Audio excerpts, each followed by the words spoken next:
एक समय की बात है, अपने पति के गुजर जाने के बाद सरला अपनी बेटी प्रीता के साथ उत्तर प्रदेश के एक छोटे से गांव में अकेली रहा करती थी, जहां लड़कियों को सिर्फ 4 दीवारों के अंदर ही रहने दिया जाता था। लेकिन सरला छोटे से गांव के रहने वाली एक ऐसी महिला थी जिसकी सोच गांव के बाकी लोगों से काफी अलग थी।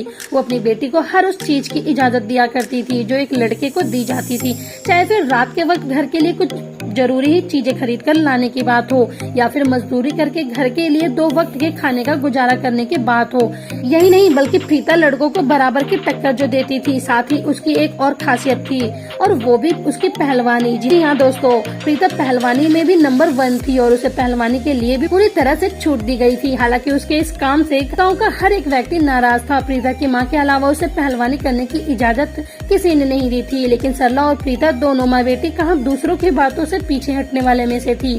तभी तो अपनी बेटी पर पूरा भरोसा रखने वाली सरला ने अपनी बेटी को पहलवानी के फील्ड में आगे बढ़ाने का फैसला किया और उसकी तैयारियां करनी शुरू कर दी थी। प्रीता की डाइट एकदम सख्त कर दी थी, साथ ही उसे सुबह सूरज उगने से पहले ही अखाड़े में प्रैक्टिस करने के लिए उतरना पड़ता था। इसी तरह दिन बीतते गए। बीतते समय के साथ साथ प्रीता पहलवानी में और भी ज्यादा आगे बढ़ती गई।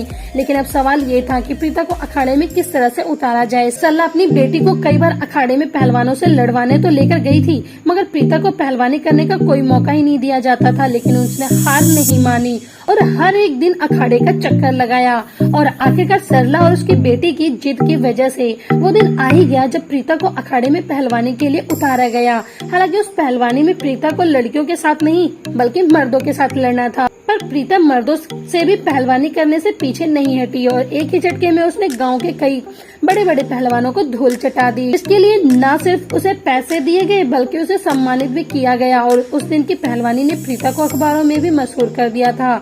इसी लोकप्रियता से प्रीता को पहलवानी करने की न सिर्फ इजाजत मिली बल्कि प्रीता की वजह से गांव की दूसरी लड़कियों को भी 4 दीवार से बाहर निकलने की इजाजत मिलने लगी थी।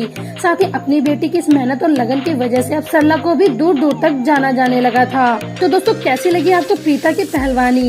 ये कहानी आप हमें कमेंट बॉक्स में कमेंट करके जरूर बताओ और साथ ही ऐसी ही दिलचस्प कहानियाँ सुनने के लिए आप हमारे चैनल को सब्सक्राइब करना बिल्कुल भी ना भूलें।